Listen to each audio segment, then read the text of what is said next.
Ooh. Hello, everyone. Welcome back to the stream. Hope you all are having a fantastic Thanksgiving evening. I know we'll probably have a lighter crew because of the holiday today, but that makes it even more special that you're here with me. So thank you for stopping in if you have. Today's stream is not going to be particularly long because I don't believe this is a very long game, but there is a Colonel Sanders dating sim, and we will be playing that because how can I not? It seems very appropriate to play on this, our day of giving thanks. Happy Thanksgiving to you, Drew. Thank you for stopping in. And take a moment, because this is a day of thanks, to thank all of you. I am thankful for all of you for all of the support you've given me through this last half year or so. Actually, a little bit longer than that, because people are getting pretty close to hitting 6 months of subscriptions.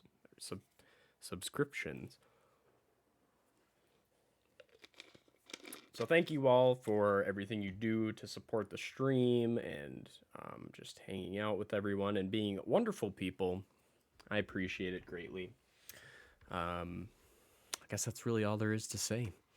But yes, I don't have much background on this game other than KFC commissioned this game to be created, and it's a dating sim. And it actually looks really good. And received pretty good reviews, so we won't spend too much time dawdling around, and we'll jump into the game here. Let me adjust a couple of things. And welcome, Sayer. Happy Thanksgiving to you as well. I'm going to turn on the desktop audio. And here it is. Okay. I love you, Colonel Sanders, a finger-licking good dating sim. Oh, isn't it beautiful? And you're gonna have to tell me if the game is too loud or too quiet, because I'm a very bad judge of that. So, without further ado, let's see if we can romance Mr. Sanders.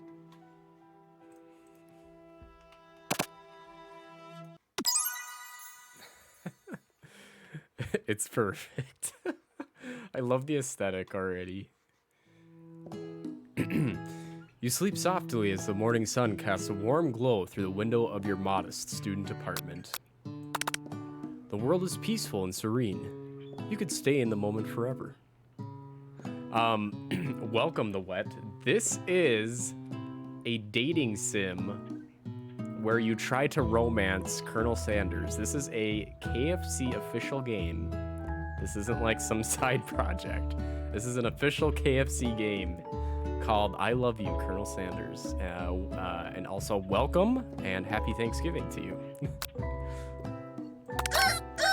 Or Oh, that seems loud. Or you could wake up. Now. Your first day of culinary school is no time to sleep in. Oh my god, that made my ears bleed. That was, I think, way too loud. Where did I find this? I was actually trying to find a good game to play on Thanksgiving, and there really weren't a lot of good, like, Thanksgiving or turkey themed games. There was like a turkey hunter game that I had considered, but then I found this and I was like, this is too good to pass up. And it's free to play. So lying in bed, you stare at the ceiling, thinking about everything that awaits you at the prestigious University of Cooking School Academy for Learning.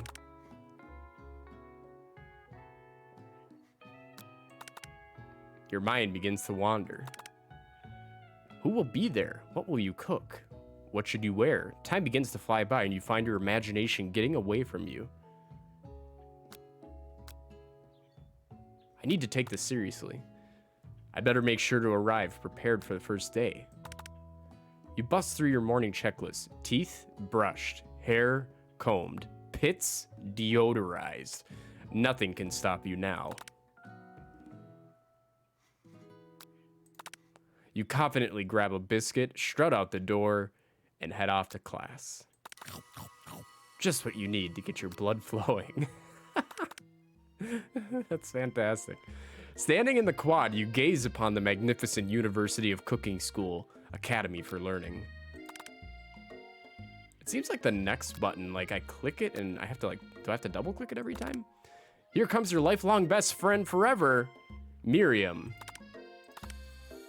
She's the most adorably awkward person you've ever met, and you absolutely love her for it.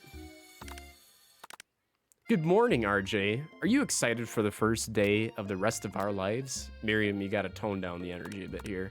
Oh no, I clicked too fast. Because I sure am excited, a little nervous. Okay, a lot nervous. Okay, this next button is really confusing me because sometimes when I click it once, it doesn't go and... Okay, whatever. It's just that. This morning, I made breakfast for myself. But, well, when I ate it, I couldn't taste any love in the food. What if I'm no good? What if I fail? Classic Miriam. Raised by MasterChef parents, she's always held herself to a very high standard.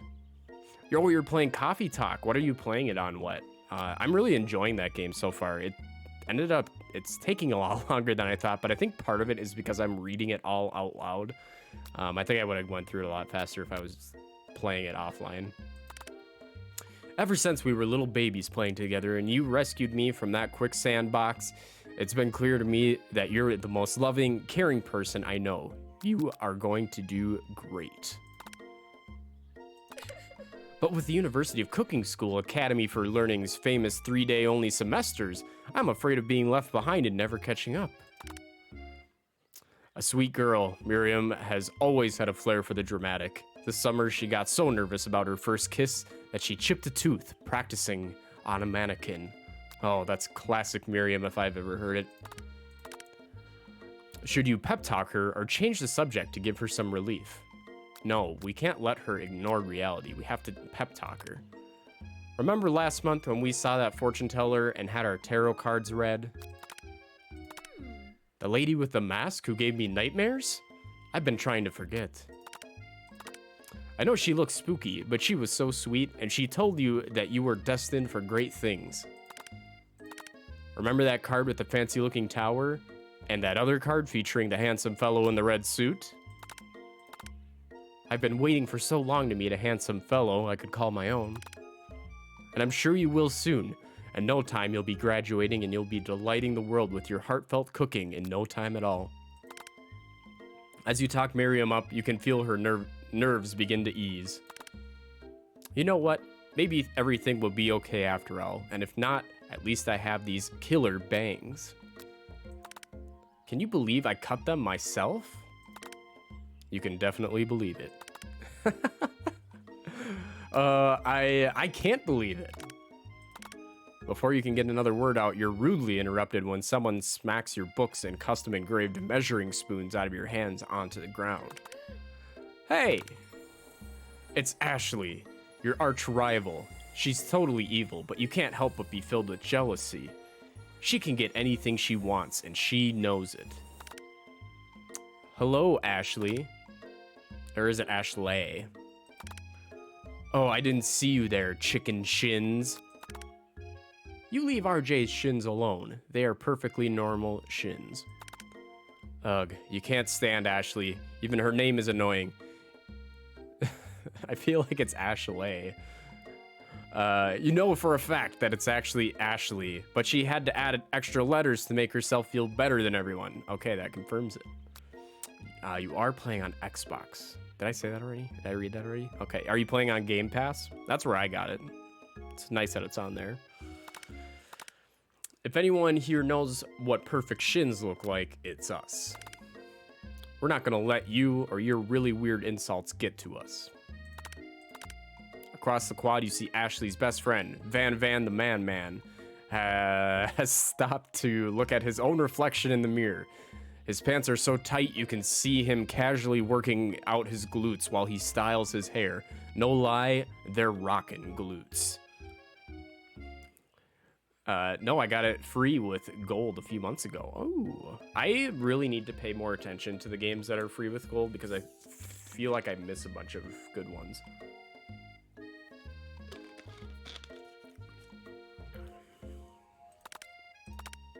Ahem, Van. You ring. Oh, look at this beefcake. You've never been sure what their arrangement is, but as long as you've known them, Ashley and Van have been just as close as you and Miriam, but substantially more devious. Welcome, Dory. KFC dating sim. I think I've seen it all. I know, right? And it's the perfect game to play on Thanksgiving. I can't believe that that University of Cooking School Academy for Learning would ever allow people like you to attend as students. I know, right? You'd think they'd just hand us our diplomas now. Or maybe hire us on as professors. You amateurs could learn a lot from us. Thank you for the lurk, Wet. I very much appreciate it. I hope you have fun playing Coffee Talk. With the first day of school about to start, there's just no time to properly tell these two off, so you resist the urge. Let's go, Miriam. Psh, see you later, losers. As you approach the door, you see a goofy-looking kid pushing hard against the window directly next to it. Pop. Oopsie. I think it's broken. You reach forward and easily pull the door open. That should do the trick. I love you. I think you mean thank you? My name is Pop. I was named after my Pop. He's old. Could someone like this also be a student at the school? He must be one heck of a chef. Also, his name tag clearly says Bob, but I guess he's reading it upside down. Hi, Pop. I'm RJ. So, are you going to make me hold this door all day? Nope. And with that, the young man walks into the building ahead of you. Oh. Is this like trying to... Can I just click anywhere on the screen? I think I figured it out. Is it just me or is he kind of cute? I think it's just you. You both shrug your shoulders before following him into the building. You stand at the edge of the room, unsure where to sit. Other students wander in and keep themselves busy chit-chatting. A scruffy-looking pooch takes his place at the podium at the front of the class. Adorable. Now, quiet down, everyone. Who is this unreasonably cute pup, and why is he in our culinary class? You must be Sprinkles, head instructor and CEO of UCSAL. Please call me Professor Dog. I may be cute and a little fluffy, but I still demand respect. Respect. Woof. What? A cute dog is our professor. This is the best school day ever. I guess only a dog's nose is capable of picking up all the nuances of fine dining. Out of nowhere, wind begins to rush around you as a swirl of cherry blossom petals fill the air inside the classroom. I'm chilly. Someone closed the window. And then he walks in. You're immediately swept up in the aura of this new student and his remarkable goatee. Who knew anyone could be so handsome? Time stands still. It's him. It's... If it isn't my favorite student, Harland. Colonel Sanders interrupts Sprinkles. Sorry, Professor Dog, before he can... sorry, Professor Dog, before he can finish his sentence. Please call me Colonel. Colonel Sanders. A hushed murmur...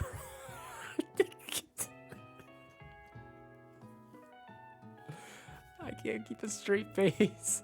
A hushed murmur rolls through the classroom as Colonel Sanders walks down the aisle of desks. Suddenly, the room is sweltering. Sweat begins to bead across your brow.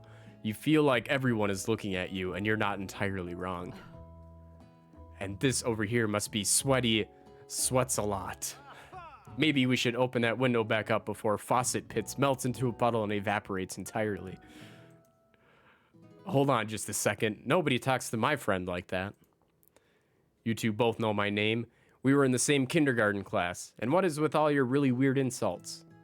Besides, when RJ sweats, it's not gross. It's beautiful. Look at that shimmer. Get you someone who supports your sweating like Miriam. I'm so dead. A hot Colonel Sanders. He's a beefcake. Look at him. You take a moment to clean yourself up. It's a good thing you didn't forget about that deodorant this morning. This classroom is hot, hot, hot. Professor Dog steps in to settle the class down and set some ground rules. Welcome to University of Cooking School, Academy for Learning, the greatest culinary academy in the world. The birthplace of culinary legends, past, present, and future. Many challenges await you. There will be tears, there will be blood. There might even be really adorable, tiny food. And when all of this is said and done, there will be a battle. You will lift your sporks and compete in the broom cooking arena? Broom? I'm gonna say broom for broom closet. Just then, another student enters the classroom and interrupts the professor's rousing speech. Hi guys, sorry I'm late. I hope everyone had a good summer. I really miss... Quiet! Late to class is bad enough, but interrupting my monologue, you're on the fast track out of here, young man. Are you sure you're even in the right place? Don't you recognize me? This is my third year in this school, with you as my teacher. Everyone stares at him blankly. Does no one remember me? You're expelled if you utter one more word before I'm finished. Let that be a lesson to you students that tardiness is unacceptable. Even Clank made it here on time, rolling halfway across town on his tiny wheels. You turn to see the student Sprinkles is referencing, who appears to be some sort of industrial kitchen appliance. Bzzz, whir. The class bursts into laughter. Oh, Clank, you rascal. Sprinkles walks into the classroom as everyone stands in silent obedience. When he gets to you, he lifts his nose in the air and takes a deep sniff. Your diet is lacking. Based on what I'm picking up here, you definitely need a multivitamin. You should be taking better care of yourself. You've never had a talking dog as a teacher before, but Sprinkles' reputation for being smart but tough is well known. You decide to try and butter him up by giving him a treat from your pockets. But what kind? Well, it's a KFC dating sim, right? So I gotta go chicken. You reach beneath your apron and return with a chicken snack in your hand. Sprinkles' eyes go wide as he locks onto it. His favorite! Well, well, well. I think there might be some competition for new star student. The furry professor immediately devours the snack, leaving your hand slick with a coating of warm doggy drool. You see the other students eyeing you jealously. Why does that not... Okay, but pay no mind to them. If they wanted to succeed in life, they should have learned the importance of carrying a range of dog treat flavors on them at all times. Settle down, young chefs. Take your seats and prepare to have your minds open to the amazing possibilities of culinary creation. As everyone rushes to claim their favorite seats, you're left standing at the front of the room. Only two options remain. Hey, RJ, there's still a seat here. It seems that no one has claimed the seat next to me. If you're interested. Oh my goodness. As much as I want to romance Colonel Sanders, I can't leave Miriam behind. You move to take your seat by Miriam. I'm so glad you have to have you near me to support me through this class. Of course, you're my best friend. Who else would I sit by? Colonel Sanders? He has such a magnetic personality, and there's a seat open right next to him. If you had sat there, you might have gotten to know him a little better. I'd never sacrifice our friendship. Besides, I'm sure I'll get a chance to talk to him later in the semester. I've got 3 whole days. That's like a lifetime. So you say, but now that Miriam mentions it, that Colonel Sanders is just so darn dreamy. As soon as you've settled into your seat, the professor makes an announcement. Think fast. It's time for a pop quiz. Yay! A quiz about me. This incredibly important and surprisingly short quiz will tell me if you are ready for a life at culinary school. Keep your knives sharp and your focus sharper. Here comes question number 1. Oh, he's got angry eyes. Look at that. If train A is traveling to point B and train B is traveling to point A, how important is it to wash your hands before cooking? Extremely. That's right. Forest is to tree as chicken is to feather. And that's right. What is the most efficient eating utensil ever created? Well, a spork, of course. What food is best for a broken heart? Camel meat, a pancake that looks like a silly face, or anything as long as it's prepared with love and not too much salt. We're gonna go that route. That's right. Hello, Kyle. Welcome, Kentucky Fried Corgi. Yes, indeed. Oh, and sorry for abruptly leaving during our session. My ISP in my area took a dump. And we lost internet for a couple hours. So that was fun. Yeah, I was like, guys. And then I got the connection interruption thing, and my life came to a screeching halt. Is Sprinkles a good boy? He is the best boy. That's right. I got a 5 out of 5. Wow, be honest, did you cheat? You look up to see that Colonel Sanders has been watching you tally your score. He's impressed. I know we just met, but I have to confess, I think you have a beautiful brain.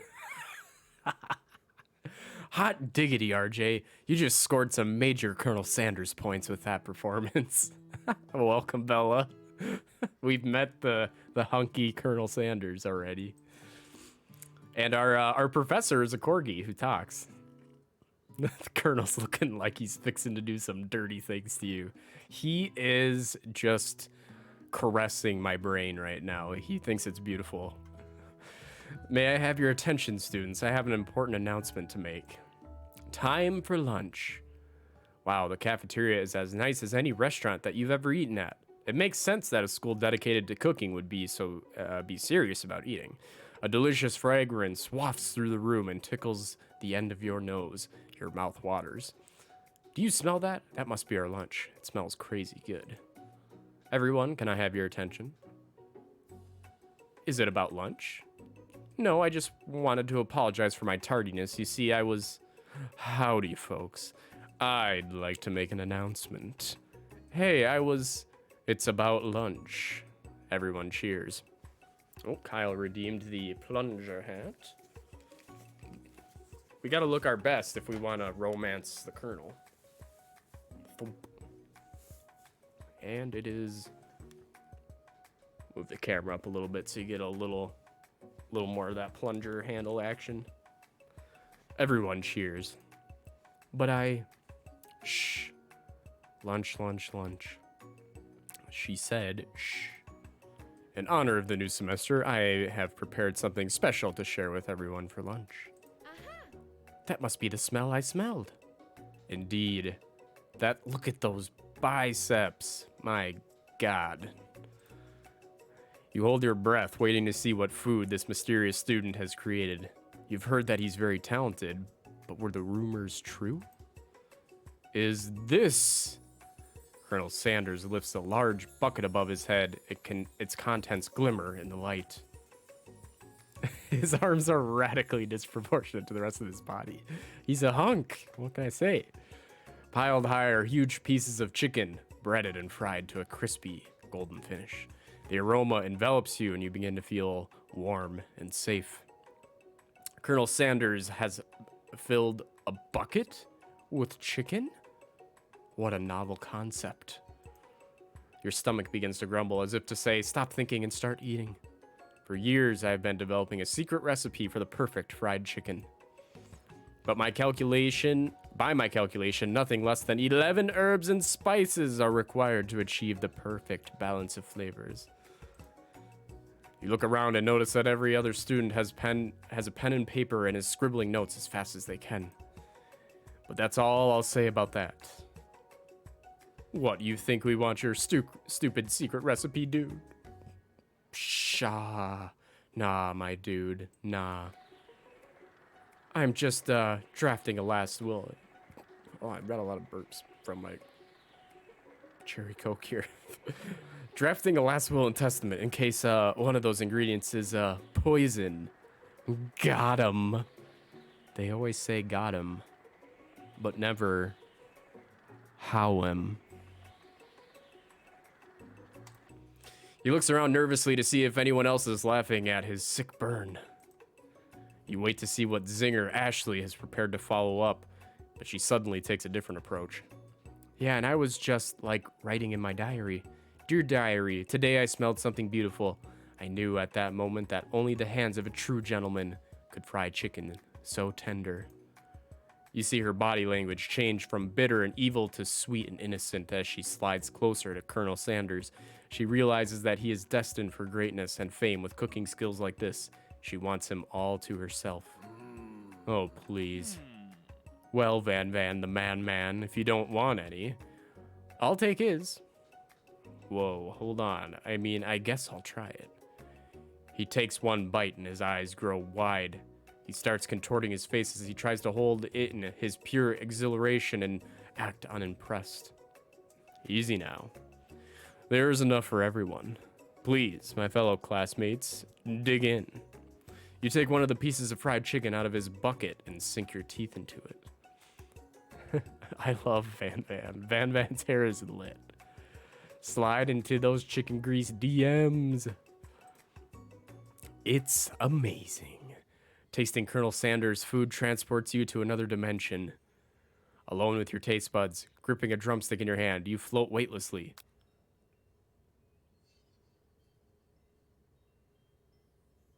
Let's focus on the moment and identify every flavor. You let the food rest in your mouth and focus on it, scrutinizing every flavor. Salt? Maybe.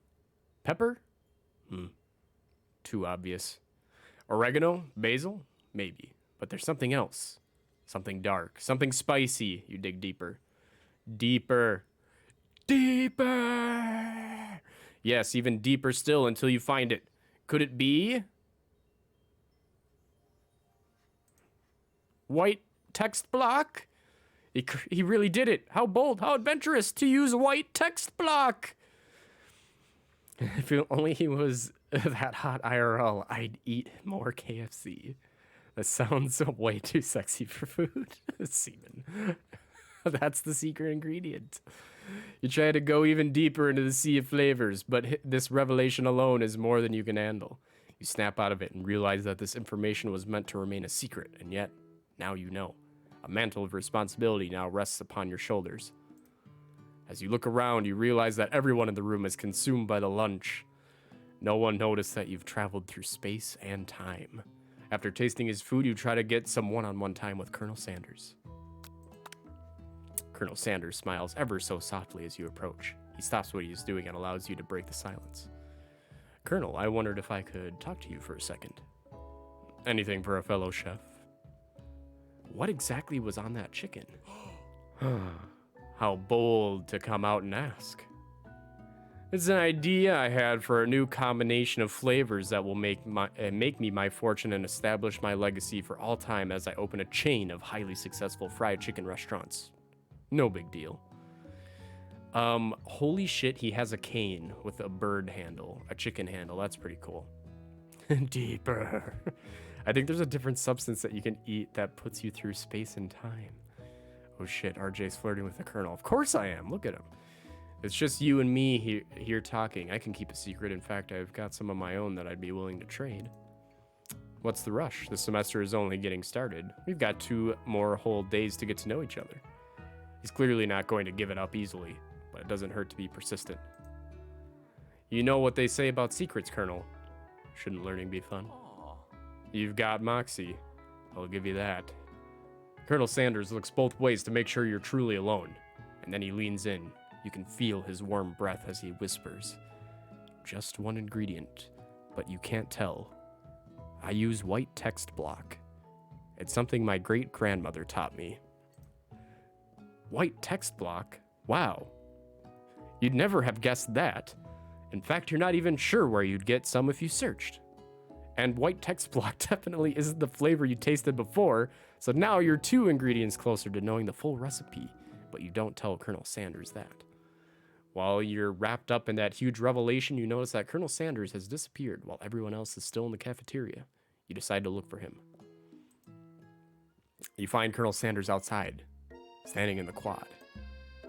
Oh, it's you again. Howdy.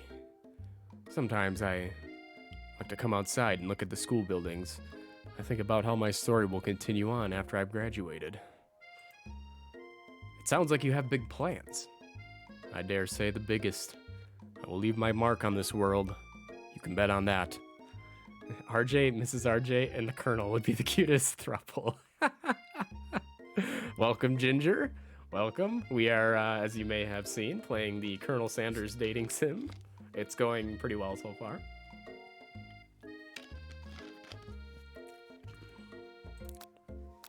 Alone together for the first time, you figure now is the perfect moment to show your personality to him. Be modest but thoughtful. We have to go in easy. Well, I just wanted to tell you that I really enjoyed your food. Now you've got his attention. The flavors were complex but comforting. The interplay between the salty, savory, and peppery. It was perfect. I appreciate the compliment, RJ. I'm sure you'll be a big success. There's a lot of sexual tension between the Colonel and RJ right now. I know we've only met today, but I'm starting to get the same feeling about you. We should head back inside. The next lesson starts soon. You step into the massive cooking arena where the afternoon lesson will take place. Each student gets an oven and all the tools and ingredients they could need. Look at this place, it's magnificent. Finally, we get to show our stuff. Wait a second. Oh no, we have to show our stuff? What if I totally blow it? You're not gonna blow anything, except maybe kisses to the crowd of fans you're going to earn with your signature. Adorable, tiny food creations. And the professor enters. Welcome, students, to the cooking arena. For today's lesson, we'll be cooking with partners. Hurry up and pair off.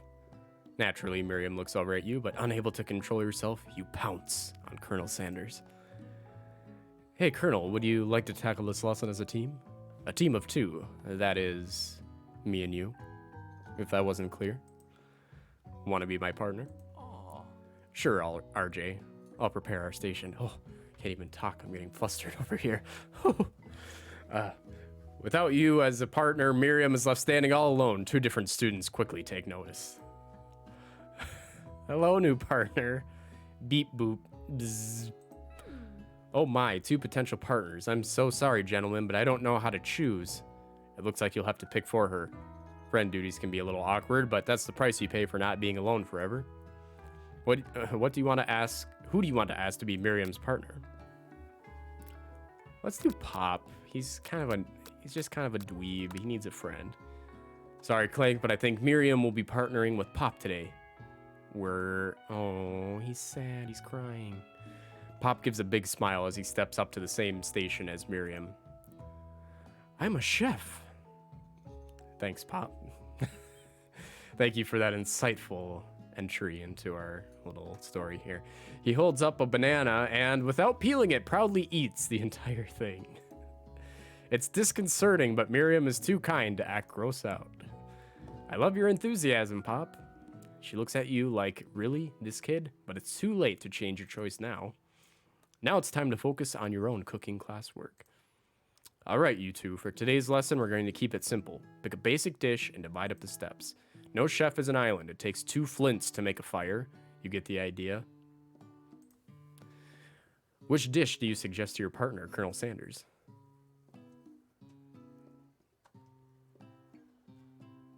I mean, is there any other option than the mashed taters? I think not. It's always been something of a down... I've always been something of a down-home chef. I was thinking we could make something warm, inviting, comforting. Maybe mashed potatoes. And gravy. I couldn't imagine one without the other. Colonel Sanders casts a coy look at you, causing your whole face to go beet red. Embarrassed, you quickly turn away.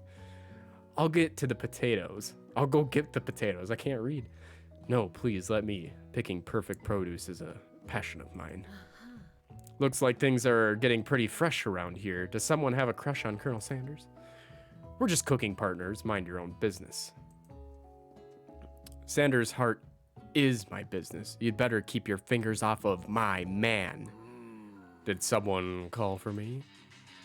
Ugh, no, geez, Van. While I'm over here crushing RJ's dreams, you're supposed to be taking care of our classwork. That was the deal, remember? Colonel Sanders returns, arms full of peeled potatoes. He tosses them into boiling water and turns his attention to you and your old friends. Oh, howdy there, Ashley. Van. Are we working in a quartet instead of a duet now? Actually, no, it looked like RJ was struggling, so we offered to give them a hand. You know how it is. These young amateur chefs need a lot of mentoring. I was going to say, Colonel Sanders, maybe I could also teach you a thing or two about fancy food. Maybe one day you might be able to get up to my level. Ha! Doubt it. Ashley has some serious credentials. I forgot if this was released before or after Dream Daddy, but I'm getting flashbacks. It definitely feels like it is inspired by that. That could be another fun one to play on stream. There's also an did one of you put it in the game suggestions? I thought there was like a granny dating sim. Don't be rude, Van. Personally, I have no doubts whatsoever about Colonel Sanders' ability to concoct creations worthy of admiration. After all, your fried chicken was quite spectacular. But Colonel, if you ask me, I might make a better partner for you than this thing that has positioned itself at your station. Don't you feel deep down that we cast complementary shadows? We fit together like a thigh and a drumstick? It just makes sense. Nothing about this makes any sense, but one thing is clear. She's coming for Colonel if you don't watch out. Ashley is really going at you hard. You need to ask for some backup here before things get ugly. Let's talk to Miriam. She's our friend. She'll have our back. You turn to Miriam, and as soon as you find her, she senses it and looks back. This girl's friend in need radar is second to none. She immediately comes running over. Is somebody threatening my friend? I will destroy them. I actually think that Ashley and Van were just leaving you in the dust vis-a-vis. My skills as a chef, perhaps, but stepping away from this competition, you are sorely mistaken. Miriam, you're a loyal friend, but RJ is my partner for today's activity. You look for Sprinkles in hopes that he might step in, but he's nowhere to be found. Darn those cute corgis and their short but sturdy stature. You look down at your station and realize that, in the tension of the moment, your hands have been cooking on autopilot. Distracted by the drama, you've already crushed the boiled potatoes into a perfectly creamy mashed texture with plenty of butter and cream for flavor. It's as if your natural passion guided you through the steps you know so well while your attention was elsewhere. I know just what to do. Colonel Sanders extends his hand, holding a beautiful, white, porcelain gravy boat, out of which pours a smooth brown gravy, smothering your nearly finished potato dish. The gravy flows down the mound of mashed potatoes. The result looks spectacular. Granny would be very proud. Colonel Sanders holds a spork out to you. Oh, look at that wink! You reach out and grab hold of it, but he doesn't immediately let go. The two of you stand holding the same spork, and for that small moment, all of the madness and pressure in this crazy world stops. Your eyes lock. The moment is electric. Time stands still. If you love something, set it free. Together, you dig the utensil into the mashed potatoes and lift a heaping sporkful up. When you see Ashley with a sinister look, you know she's plotting against you to be with Colonel Sanders. And then, filled with rage and without thinking, you fling a sporkful of mashed potatoes right into Ashley's stupid, beautiful face. Van, do something. Do something. Scooping up a fingerful, Van tastes the dripping mashed potatoes and gravy and realizes that it's delicious. Horrified by this revelation, he slinks away. Will he ever be able to cook something with so much love and integrity? Hold on, right there, RJ. We do not waste food in the broom cooking arena. Colonel Sanders, I expect better from you. If you throw one more spoonful, you better be prepared to eat it from wherever it lands. Can I has potato face? Van rushes back over, a covered dish in his hand. Oh! Mashed potatoes with gravy? Pathetic. In just a few minutes, I've prepared a full meal. Gaze with my specialty. Braised tentacle of octopus in my silky saltwater sauce, placed on a battle axe blade forged by my supreme chef ancestors.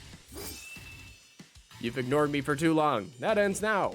It is I who will have the first bite, and you will look on with envy. The interrupting student rushes at Van and swipes a bite of his signature dish right off his plate.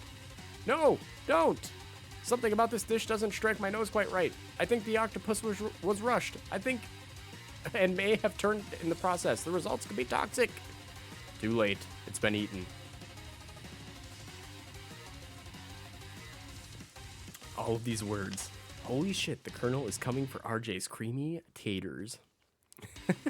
When Bay and you hold the spork together. There's nothing quite like it. I think I left something in the oven. I don't feel so good. It killed him! Everyone step back, don't take another bite. When you look back at the plate, the rest of it is gone. You notice the tip of the tentacle being slurped up into Pop's mouth. No! Pop winces in pain for just a moment, then is almost immediately back to his obvious self. Oopsie. Tastes like poison. The entire class has gathered to watch Pop's final moments. Shock has frozen the whole crowd. They are motionless as statues.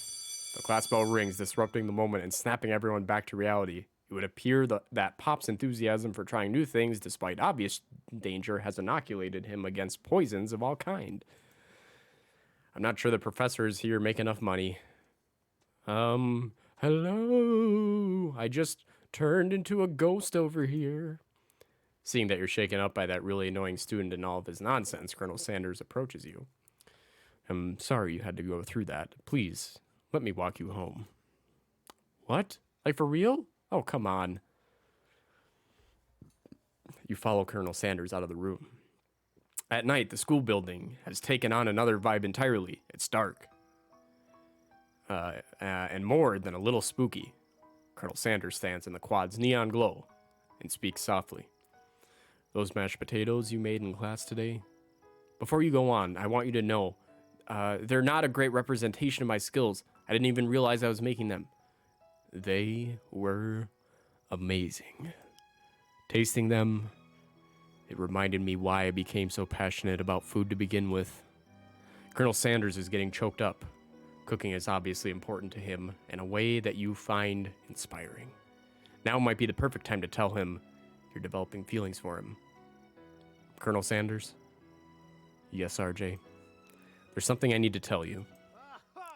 Hold it right there. There's something I need to tell you first. Oh, geez. You see, when I was just a boy, I had a dream that one day I would be the greatest chef the world has ever seen. And every day since, I've been working towards that dream day and night, never stopping, never resting, also lifting lots of weights, like so many weights. We should follow our dreams with all of our hearts, that our souls may grant them like wishes, floating on a shooting star. Hey, no, you? Shut up. I'm the one here to say inspirational stuff and be the star of the story. Are we forgetting that your cooking literally killed a guy? You can't prove that. I also saw you kill that guy. What was his name? Somewhere in the distance, you hear a long, sad sigh. Forget him. We're talking about me. Me.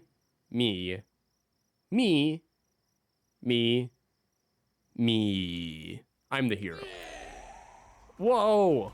The Spork Monster is here to fight a hero. That changed really quick. I think I left the fridge door open. Later, nerds. How dare you threaten me with... How dare you threaten me just as I was letting down my guard and connecting with another chef on an emotional level. Be afraid! Be very afraid of me because I'm a monster, see? Is he rhyming on purpose, or is that just a coincidence? But before you can discuss syntax any further, it's a turn-based fight sequence. What will you do? You decide to go on the attack. Which attack will you use? Cook with love. Cook with love does 1 damage. It just got real. That attack really upset Spork Monster. Spork Monster goes on the attack. They spit hot gravy at you. You take 1 damage. I will attack again. Worked last time, right? Cook with love does 1 damage. Spork Monster won't forget this. Spork Monster is really feeling threatened by your attack. Spork Monster focuses their mashed mind and draws in energy from Mother Earth itself. They grow larger and more intimidating. How will you respond? Time to defend. You hold your head between your hands and mutter, "This is not happening, this is not happening." Spork Monster is no quitter, buffed up and ready to rumble. They go on the attack once again. Spork Monster uses Utilitensile. You take 2 damage from the attack. If you take much more damage, you're not going to survive the battle. You decide to go on the attack. Cook with love. 1 damage. Spork Monster is oozing cheese sauce onto the lawn of the quad. I wonder who is going to have to clean that up. Feeling vulnerable, Spork Monster prepares for its ultimate attack, Rounded Edge. Vile villain, your reign of terror stops here. Colonel Sanders summons the energy of 1,000 chickens. Pot Pie Power Pinch. Pot Pie Power Pinch does 10 damage. Spork Monster is defeated. You saved me. An injured Spork Monster spews steam into the night. Spare this wretched beast. Manage to tamp down your disgust at the sight of this gnarly beast long enough to realize that he is still a living creature with a pure soul who deserves your pity, not your wrath. Begone, beast, and don't you dare come back for a follow-up encounter tomorrow. I won't forget this, and I certainly won't be back, like you said. The Spork Monster scuttles off into the night. The defeated monster left behind a special item. It appears at first to be a cookbook, but upon closer inspection, it's so much more. It's a book of magic spells, with a golden chicken on the cover. You open the cover to find a library card tucked inside. The last name to have signed it out is Borko. Borko. That name sounds strangely familiar. Welcome, 46. How are you doing this evening? Happy Thanksgiving. We are playing the Colonel Sanders dating sim.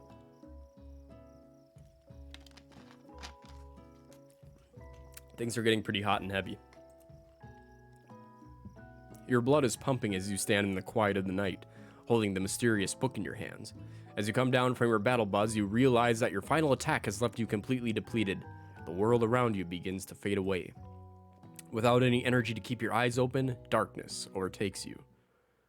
The image of Colonel Sanders flashes before your eyes as you fall asleep. He must have helped you get home. In your tired state, you don't know if you could have made it without him. What a guy. You want to thank him, but you don't have the strength to utter a single word. You feel your covers being pulled up over you as you are tucked in tightly. Good night, my Colonel.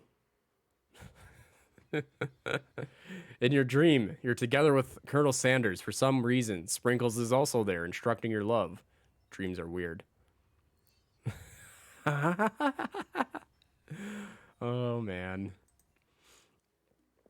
You awake on day 2 and attempt to process the wild visions you had. Were they memories or premonitions? You lie in bed and stare at the ceiling, thinking about the secret you discovered while tasting Colonel Sanders' cooking yesterday. You can't believe he really used white text block. And then there was that secret ingredient that Colonel Sanders went ahead and told you outright. Not much of a secret, huh? It's probably just because he already trusts you so much. Sure, that makes sense. We'll go with that. You meet up with your bestie in front of the school. Before you can tell her about the encounter with the spork monster, she launches into a story of her own. Okay, I know this might sound a little strange, but I think I might be, I think I might like Pop. Like him? Like him? I know it sounds like it's moving too fast, but there's something about him. I like him. Like him. We got to talking after class, and he's actually a totally sweet guy. Not only that, but he's really smart. He told me all kinds of stories about Colonel Sanders. Instructing your love. That was fast, yes. Did you know that Colonel Sanders enlisted in the army when he was only 3? Not only that, but he founded a special unit of super soldiers who all wear the same hats just because he put a hat on one time and thought it looked cool. But Colonel Sanders doesn't even wear a hat. He wears a ribbon tie. Either way, maybe it'd be best if you took it slow with this new boy, like I am with Colonel. You and Colonel Sanders, the coolest guy in school, the most famous student to ever attend University of Cooking School Academy for Learning? You're a thing now. We definitely connected yesterday. Ha ha ha ha ha. Sure you did. You're great. Why wouldn't he be into you, I guess?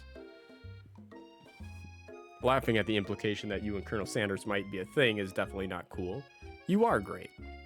You have an idea about how to prove that your love is real. Well, if he's not into me, why did he tell me one of his secret ingredients? However, you don't tell her that you know a second ingredient too, which you discovered on your own. Your bestie's eyes light up. A secret ingredient? Yeah, I just said that, a secret ingredient. Is there a dramatic echo in here? Miriam checks to make sure you're alone before continuing. So this summer, while I was on vacation with my family, a lovely man approached me in the botanical garden where I was wandering. This can't be good.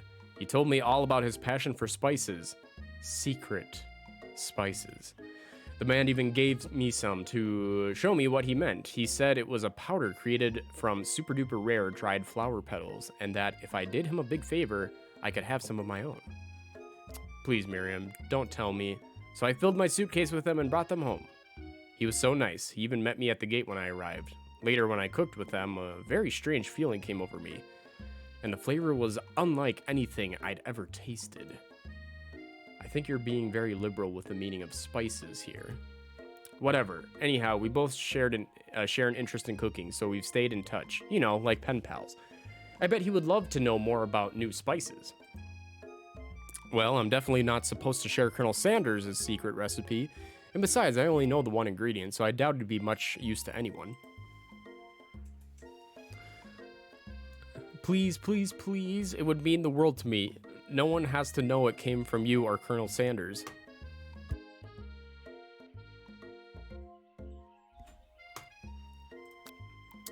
What do you think? Should you protect Colonel Sanders' secret or share it with your bestie? We're gonna keep it secret. You quickly think of a fake ingredient name. I don't know. How about... It was Eye of Newt. I know, sounds like some kind of witch's potion, but what can you do? Eye of Newt? Wow.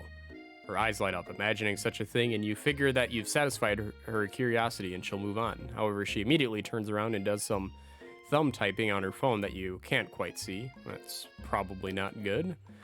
Before you can ask her to confirm that she was definitely not texting secrets to other people, you're interrupted. A wind rushes in, cherry blossoms fill the air. Oh my god.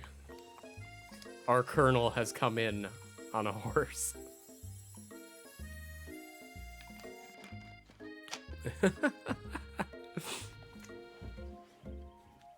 Yeah, so maybe they were plunger hats. Things are starting to look up for old RJ.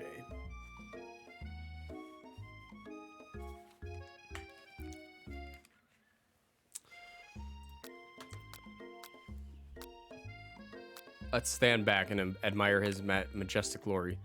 Colonel Sanders' horse is truly a thing of beauty. Without ever acknowledging that he's being watched, he does a short horse dance before dismounting with a flourish. He then slaps the beautiful creature gently on its rear, sending it running free into the countryside. You are so struck by the sight of him that you lose the ability to speak coherently. Oh, I didn't realize anyone was watching. Don't worry, he knows his way home. All right, I guess the hat's going back on per the Wets redemption.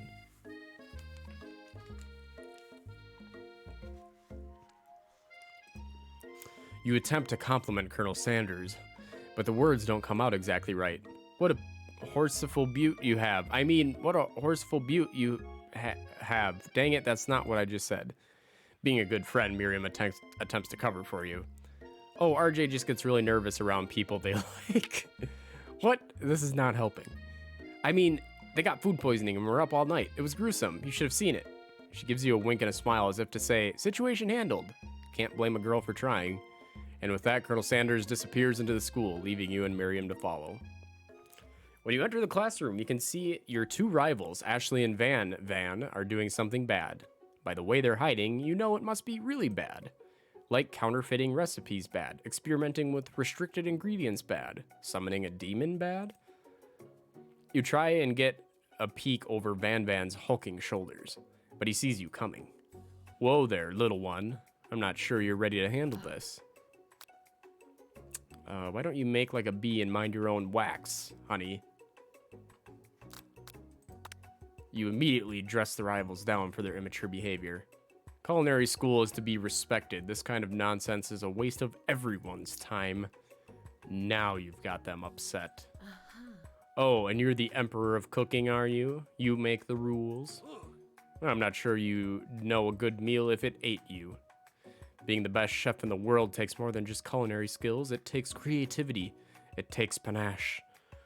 And it doesn't hurt to use a little evil. You finally get a look at what it was they were hiding, and you instantly recognize it. It's a book, just like the one you found after your encounter with the spork monster. It's the same book that I found last night in the quad. Ashley immediately elbows Van, who hides the book behind his back. I don't know what you're talking about. That book is a family heirloom, and its contents are secret. You notice that they haven't just been studying the book. They've got Pop pinned to the wall, and they're tossing potato skins at him as he tries to catch them in his mouth. We're playing, hee hee hee. Before you can dig in any further, you're interrupted by the arrival of more students. It's almost time for class.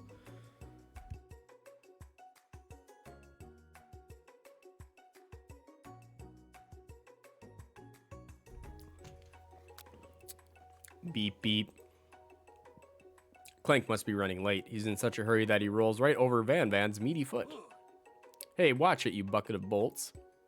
You watch how you talk to him. He didn't do anything. Bzzz, womp. Who do you think you're talking to? I've never heard such language, not even from a stand mixer. Womp, womp. No, your mother was a stand mixer. Van jumps to attack Clank, but Clank shocks Van, sending him flying across the room. Protect me, Colonel Sanders. These crazed men are about to come to blows. I think it must be over me, but I'm not interested in either of them. Ashley's tone completely changed in an instant. She bats her eyelashes at Colonel Sanders. Surely he must know that this is a ruse, right? Gentlemen, get a hold of yourselves. Save it for the arena, at least. Or don't. Honestly, what do I care? I've got a lofty career aspirations to focus on. Maybe I can help you with your business plan. Just then, Sprinkles arrives to signal the true start of the class day. He's panting, which doesn't seem that abnormal. He's a professor, but he's also a dog. Students, please take your seats. I apologize for my late arrival. I spent the morning chasing a car all around town, and my tiny legs are very tired. But I'm here now, and I hope you're ready to learn. Rub his furry dog belly. He loves it. After he catches his breath, Sprinkles regains control of the classroom. Without further ado, we'll review the global history of my favorite fowl, the chicken. You want to pay attention to the lesson, truly you do. Which is why in 1776, at the signing of the Declaration of Independence, it was a chicken who first signed their name. But you can't help but daydream about Colonel Sanders, and you miss most of the important parts. When you come to, Sprinkles is holding a tray of food in front of you. Well, RJ? Naturally, this appears to be a sample platter. Which item do you want to sample?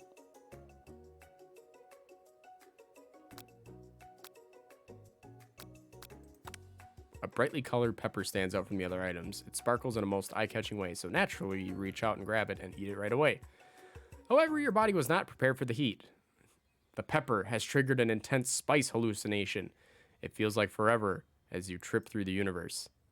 My friend, woo. This guy again. I'm here to give you an important message. Woo. You must avenge my death and fulfill your destiny. All you must do is... Cough, cough. I was saying to fulfill your destiny, all you must do is... Cough, cough. Sorry, I think I've still got some spice stuck in my throat. It's fine. I'll work through. Cough. To fulfill. Cough. The prophecy. Cough, cough. You must. You feel yourself begin to regain consciousness. Oh, man. You come to and find everyone is staring at you.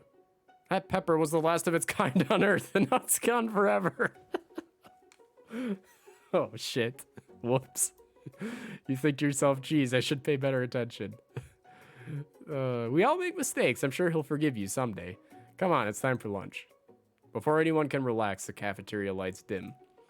Then your rivals enter to make a dramatic announcement. Today's lunch will be prepared via timed competition cook-off, or a competitive cook-off. The level of theatrics with these two is off the charts. Demand they stop wasting everyone's time. Is everything a competition with you two? Yes.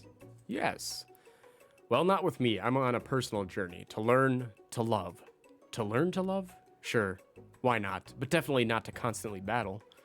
Yeah, stop getting your genres crossed. Don't you have some portable monsters to capture or something? I need to eat if I'm going to have the energy to sustain my education and pursue my dreams of being a master chef. How are any of us supposed to get anywhere if we're constantly fending off challenges from every know-it-all with an apron? Besides, I already brought my own lunch, RJ. You should have it. It will give you the energy you need to succeed. Miriam reaches out and presents a gift to you. My special grilled cheese and tomato soup with chocolate milk to wash it down and a tartlet for dessert. Oh, look, it's tiny food. Isn't that cute?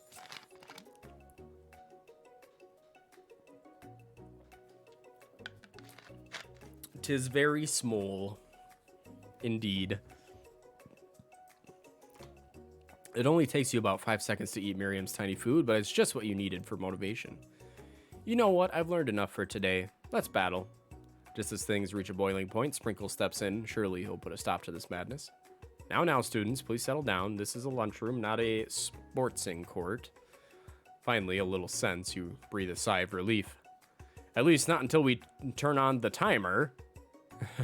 Just then, a huge light blasts you in the face, flashing the words, "Timer ready."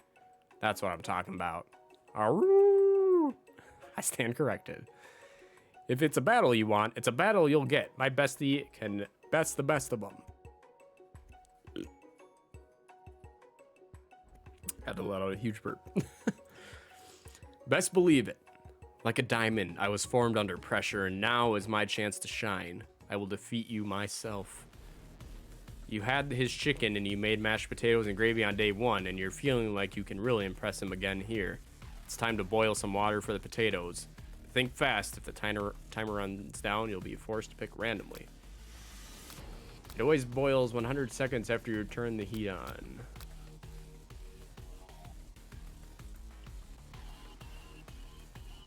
Okay. Winner gets to rub my furry belly. Let that enticing offer motivate you. You're going to need to season this chicken before you cook it. You don't know Colonel Sanders' recipe exactly, but you have an idea.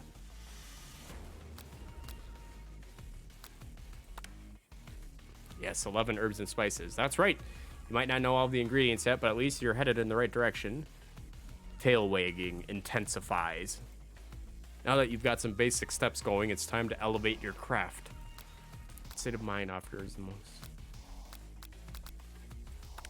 That's right, you must never take this opportunity for granted if you hope to succeed. Your classmates are rooting for you, but Ashley is simply stronger and faster than you. You'd better pick up the pace if you want to survive. When you were a child, your father told you to never forget where you came from. Every day you meditate on his advice and draw energy from that place.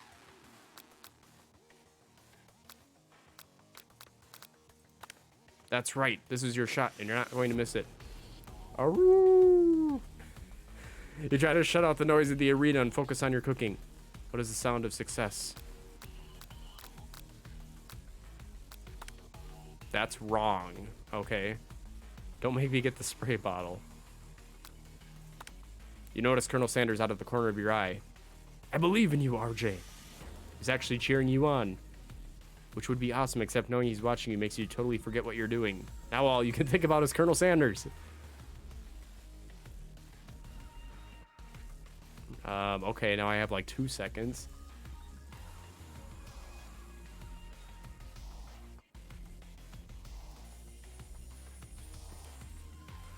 I know, right? You know what? Shouldn't you be focused on the challenge? You're falling behind.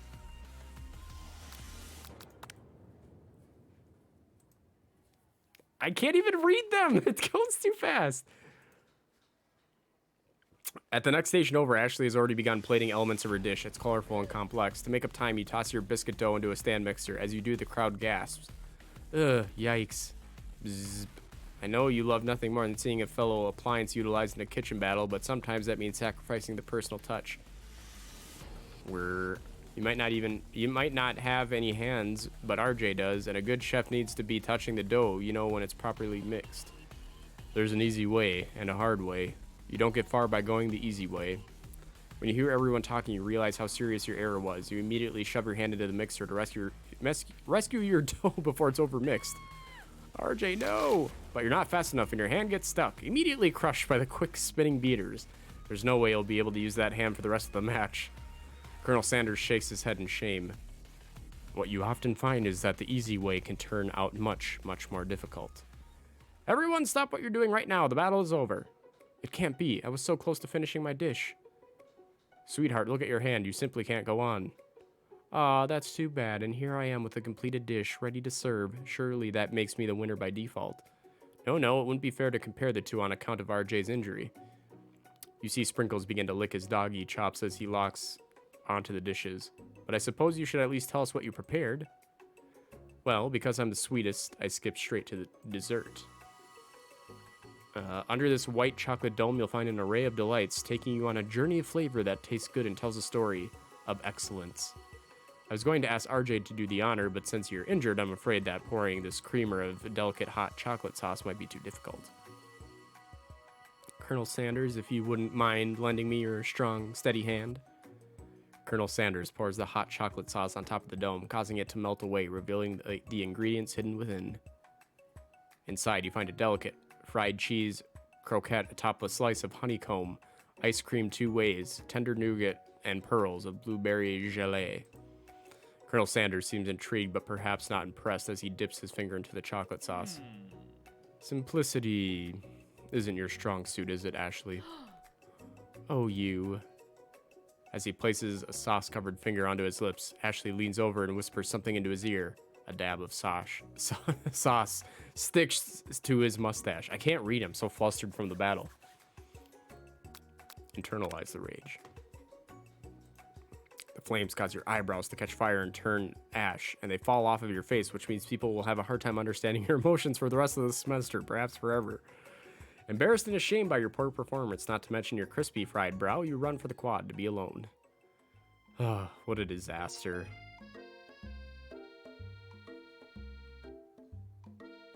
I blew it. I blew my chance with the Colonel. What else is there to say? The beautiful weather feels like an insult. Inside of you, a storm rages. It's Colonel Sanders. He's probably here to tell you that he and Ashley are in love and they've decided to get married.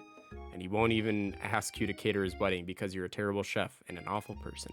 You try to hide from him, but he approaches you directly. I know you're hurting right now. Not just from the devastating loss, but from that run-in with the mixer and that small fire. We should get that checked out. I'm fine. Can't you just leave me alone? I'm a loser. Not fit to fill your fryer. I'll never be a master chef. Failure is a part of life. Not just for you, but for all of us. Do you think I've never failed at anything before? That's exactly what I think. Well, then think again. I wasn't always the man you see before you, enrolled in culinary school, incredibly handsome, successful, motivated. Well, handsome, sure, I was born that way, but I've walked other paths and arrived at dead ends. I was passionate about life, but I failed as an obstetrician. I was passionate about justice, but I failed as a lawyer. I was passionate about livestock, but I even failed as a mule handler. That one was especially humiliating. Mules can be so cruel. I didn't know. People see my delicate ribbon tie and my well-kept beard and assume that I've got it all together, which is true now, but it hasn't always been. Sounds like this guy could really use a hug. I resolved then that I was going to amount to something. No amount of hours, labor, or money would deter me from giving the best I had to give. As Colonel Sanders changed his focus, you could see something ignite inside of him, a burning passion. One has to remember that every failure can be a stepping stone to something better. My new dream is pure. It's honest. It's something that a humble man in a crisp white suit can be proud of. I will create a new chain of chicken restaurants that will bring joy to the entire world and make up for my past misdeeds. Yay! Just as your moment grows intimate, you're interrupted by a threatening, shadowy presence. Battle scarred from the night before, you prepare for the worst. It's the Spork Monster. Borko? It is I. I know you said I wouldn't be back, and after the whole fight to the death thing, maybe you don't really want to see me anymore, but I just wanted to say that I was wrong to attack you, and I apologize. I know what it's like, having to always look over your shoulder. Monster problems, am I right? Fill your fryer. Yes, the innuendo is intense. Oh, thanks, Porco. I'm glad there are no hard feelings. Getting jumped by a giant creature in the dark of night can really rile a person up. I also want to apologize for the way I switched right into attack mode. I know that you're strong, and cooking school can put a person under a lot of stress. I actually used to go to this school. I wasn't always a spork monster, you see. I don't believe it. You were human once? Well, no, I was a golden retriever, but I was still a student until one day some mean kids with a magic spellbook cast a dark enchantment on me, and I was forever transformed. A magic spellbook. Precisely. I had procured a copy for myself, but somewhere along the way I've lost it. If you find such a book, I beg of you, respect it. You're a powerful chef and shouldn't rely on such dark and evil magic. No, you should be protecting the innocent from those who would cheat them through sorcery and guile. If you need me, don't fear, I will be here. It sounds like there are some bad cooks in the kitchen of life. RJ, together I am sure we can defeat them. Come back to my hideaway and we can discuss. A personal invite. You can't imagine what Colonel Sanders' home must be like, but it sounds like you're about to find out. Ho ho ho ho. Things are getting spicy. Spicy indeed.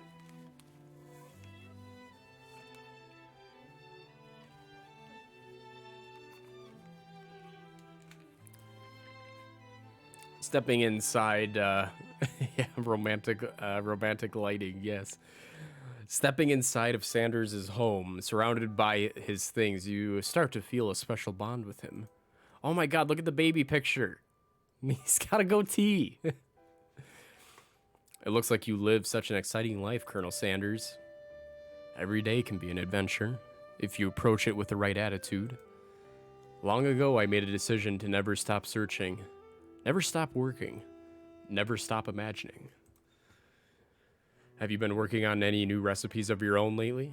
I'm always excited to talk about food with another ambitious chef. Well, there is something. It's just a side dish that I've been tinkering with, trying to find the right balance of flavors and textures. I'm not sure I've nailed it yet, but I'm close. Colonel Sanders' eyes perk up as he starts to wonder what dish you might be describing. It's meant to pair with something spicy or something crispy. Both, perhaps. Now you've got him right where you want him. Should you reveal your new creation to him, or keep it a secret just for you? Let us reveal. You decide that you're ready as you'll ever be to share your original cooking with Colonel Sanders.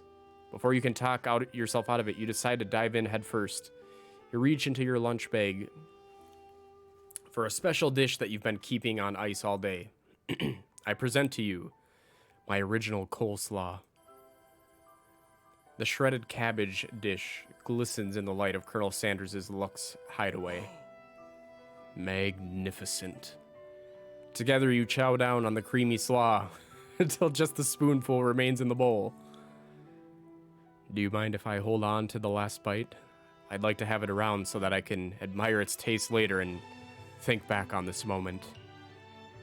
You could offer to make him more, but he seems like a very sentimental kind of guy. Sure, why not? Please, make yourself comfortable. I'll be back in a moment.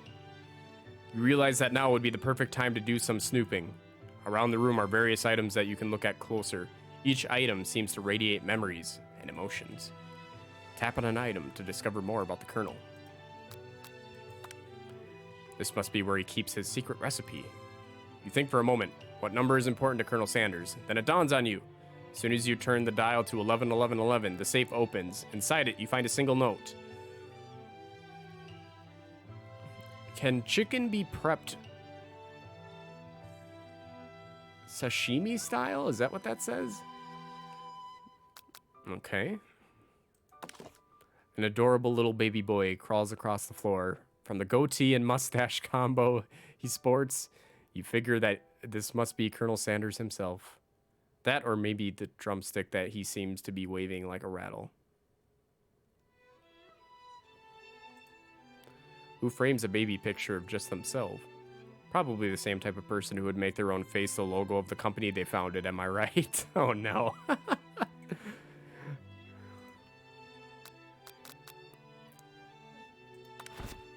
You notice a very realistic stuffed chicken sitting on the corner table. When you pick it up, you realize it isn't just realistic, it's real. Taxidermy? Must have been important to Colonel Sanders when it was alive. A little note clipped to the chicken's foot reads, "The true state bird of the great state of Kentucky." Tap on an item to discover more. Ooh, a door opened. You open the door to Colonel Sanders' closet to find a row of his signature white suits hanging within. You take one off its hanger and try it on. The jacket is a big fit for you, but it's soft and comfortable. You give yourself a deep hug, breathing in his scent. They say that home is where the heart is. Is this what they meant? Before you can look any further, you hear Colonel Sanders returning. He has a new dish that he's been working on, and he wants you to taste it. You try to act casual until he asks you why you're wearing his jacket. Aww. I don't usually loan those out, but I must say, it does look good on you. Oh crap, the jacket. You forgot to take it off. Let's do it. The big move. Whoa, whoa, whoa. This isn't that kind of game. Not that we blame you for trying. But still. What?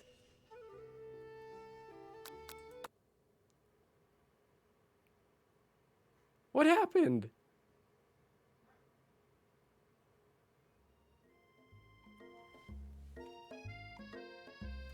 Oh my god. Okay, we're gonna blow through this part again.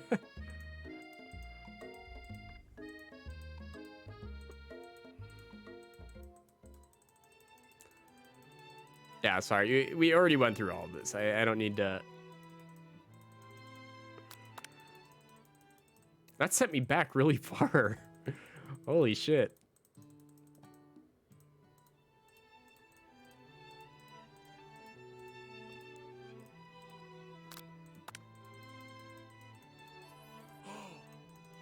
Yep, we enjoyed the coleslaw. I'm gonna go the jacket route again, but I'm gonna play it off. We'll do the same route we did before.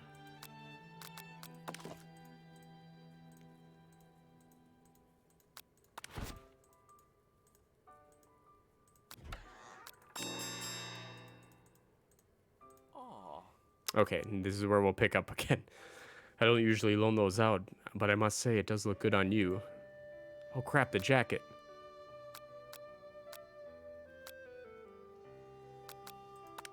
You confess. I think I've developed feelings for you. I might be developing feelings for you too, but I'm concerned. I can't let anything get in the way of my dreams. Overwhelmed, you take off the jacket and run for the door. But the thought of leaving Colonel in the midst of such an emotional breakthrough gives you pause. You stop yourself. Colonel? Yes, RJ. I honestly think this may be the beginning of something wonderful. And I think you're right. We should take things slow. You talk late into the night and drift off into a slumber. Dream sequence!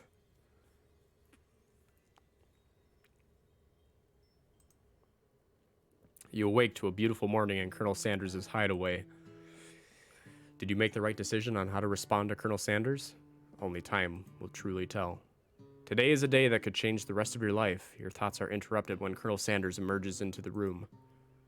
He's holding a gorgeously plated breakfast and your mouth waters at the sight of it. Here's a simple breakfast I just whipped up.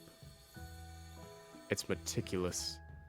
You taste Colonel Sanders' food and it takes you on a journey. When you return, he's waiting to ask you an important question. So, would you say that we're the perfect match? How presumptuous. My cuisine and your taste buds, that is. Such confidence, such grace. Could he be the world's greatest gift to cookery? You know, I think we might make a great team. A single tear begins to pool in the corner of his eye as he gazes out the window. And with the right business partner, I know I can't fail. Business partner? Could he be talking to you? It's all happening so quickly. Overcome with emotion and confused by your feelings, you're on the verge of tears. Unable to speak, the only answer you can find is to run out the door and get home. There's still one more day of school after all. The University of Cooking School Academy for Learning waits for no one. You get home to find something very surprising. Your best friend is there waiting for you. Where have you been? Because I had one heck of a night. I've been desperate to talk to you about it, but I couldn't find you. I got worried that something had happened to you. It's okay, but now it turns out that you're fine. I can finally get you up to speed on the saga of Miriam. Sure, but you will not believe what happened to me after school yesterday. I went on a date. I think I can believe that. Since I'd been partnered up with Pop, he asked me to go out with him. Of course I told him, you'd better harness those wild horses, young man. I'm not that kind of girl. But he was just interested in spending some one-on-one time together and getting to know me. So I said, yeah, sure, I can get to know the little guy. Long story short, he took me to his favorite shush house. Shush house? But things quickly spiraled out of control. Did she just say shush house as if that's the thing people say? Am I saying that wrong? What is that even referring to? Okay, so she's confused too. And now I'm not really sure where we stand. You don't give Miriam time to tell her whole story, however. Bottling up the details of your own night is just too much to bear. And I went on a date too. Back to Colonel Sanders' house where I spent the night with him. You what? Nothing happened, but the emotional connection... Wowzers. Together with your bestie, you feel like you can do anything. When you arrive at school, you encounter your rivals in the quad. You can tell from a distance that they're picking on Pop, though he himself might not quite grasp that fact, because you know he's Pop. What's a swirly? It sounds delicious. Oh, it's great. I'll order you one up right away. I'll have my swirly with sprinkles, please. Sprinkles is a dog and a treat. You can get your swirly dipped, too. Why don't you pick on someone your own size? Because I'm literally the biggest person at this school. There is that horse that Colonel Sanders rides to school, but who would dare pick on such a gentle and beautiful creature? You've got some nerve, RJ, suggesting I pick on a defenseless horse. Now you're twisting my words, and I won't have it. You clench your fists, but the injury from yesterday's mixer accident makes you wince with pain. Doesn't look like you can go on cooking like that. Might as well just give up. I'll never give up. Ever. Colonel Sanders arrives just as it appears things are close to boiling over. A naturally intuitive person, he senses that something has been going on. Is everyone excited for the final day of school? RJ, how's that hand feeling? I'm sure you'll be back in fighting form by this afternoon. Aren't you concerned about my hands, Colonel? Yesterday, I almost broke a nail winning so hard. Technically, I don't believe a winner was decided, but your presentation was quite impressive. What is he doing complimenting her? But what about the flavor of my delicate, warm, gooey chocolate sauce? It was clear that you're passionate about how your food is received. That's a lot of words to say it was bland. Excuse me, RJ, I am more than capable enough to speak for myself. Maybe you could tell me more of your thoughts as we walk into class, Colonel. I am always interested in discussing the fine art of fine foods. See you inside, RJ. Annoyed by Colonel Sanders' inability to see Ashley for who you know she really is, you walk across the quad to get some distance. In an attempt to distract yourself from how slighted you feel by that interaction with Ashley, you take out the spell book you recovered yesterday and start flipping through the pages.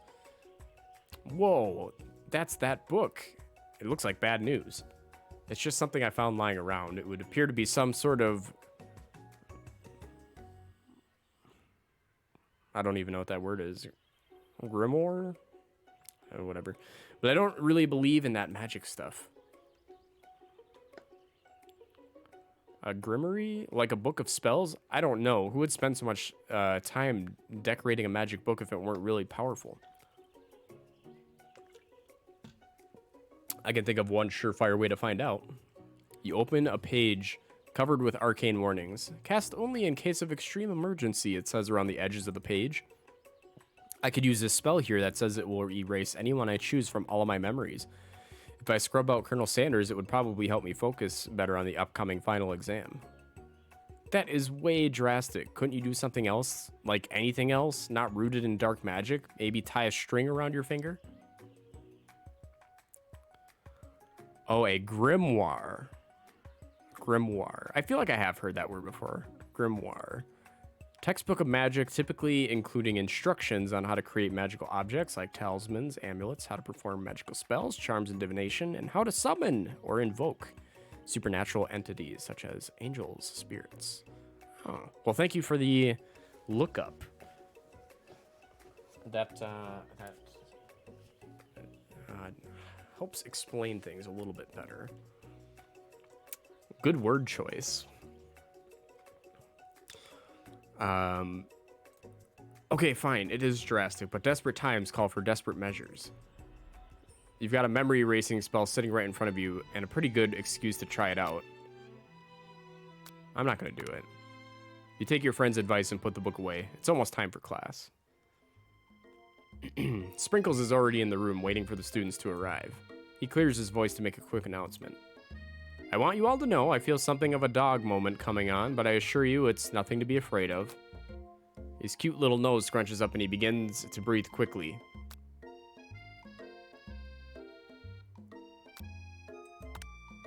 Sprinkles stops in his tracks, focuses in on the window. The room is deadly silent. When you follow his gaze, you see a tiny orange squirrel perched on a cherry tree outside. Sprinkles turns feral and runs to the window of the classroom. He begins barking uncontrollably at the squirrel outside. Terrence? I told you never to come back here, Terrence. I will destroy you, Terrence. Sprinkles is barking ferociously, drool flying off his face. The squirrel looks over, but he doesn't say anything back. You wonder, is that even a talking squirrel? Who named him Terrence? You better not show your chubby cheeks around here ever again. After Sprinkles is satisfied that his presence has been felt by not only Terrence, but any other squirrel in hearing distance, he returns to his professional tone. Professorial tone. Ahem. I apologize for the outburst. This actually brings up an important point. Thank you, RJ, for reminding me to dole out this indispensable bit of wisdom. You see... But before he can go any further, Miriam's love drama spills over into class. I told you to save it for after class. But I miss you. We went on one date, Pop. And how can you miss me when I'm right here? Pop's voice quivers as he pleads his case to Miriam. Every time I blink, you go away again. That's a really cute thing to say. Miriam, what happened between you and Pop? I got her in trouble and now she's mad at me. I didn't just get in trouble. I got yelled at by Pop's mother, who blames me for getting him banned from every museum we step foot in. Oh, so that's what you meant by shush house. Pop, we went on one date. We're over. And it meant so much to me that I made this for you. Oh, he made a little cupcake thing, and it's got eggs in it. Too hurt to go on arguing, Pop leaves his creation behind and runs out the room. Yes, rip Pop's love life. Nothing like a loud public breakup to cast a pall over the final day of school.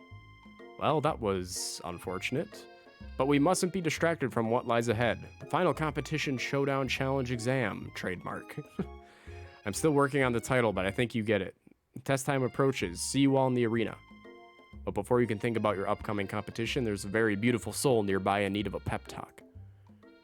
Hey, Miriam, are you okay? Okay? I'm so mad I could smash a tiny mug, spilling several droplets of hot cocoa on the floor. How could he embarrass me in class like that, in front of everyone? Her tiny cocoa is a delicious treasure, so you know that this breakup is no joke, even if the source of her frustration is such a silly boy. I know that you know this, but I'm gonna say it out loud. You don't need anyone. Me and you, we're gonna cruise through this final test and hit the carpool lane to Success City. Miriam brightens up, imagining the wind rushing through her short bangs, but she hesitates to embrace the feeling all the way. You're not going to saddle up on Colonel Sanders' stallion and ride off into the sunset without me? Of course not. Well, maybe sort of. But I'm sure there's a pony out there with your name on it, and with a ranch big enough for both of us and whoever else we want to bring along. If it's not Pop or Clank or anyone else you meet today, tomorrow, or this whole year, so what? You're a special person who shouldn't settle for the first someone to show a little interest anyhow. Yes, she is a strong, independent chef who don't need no man. Or robot. Where did the cap for my drink go? How do I lose things like this? There it is.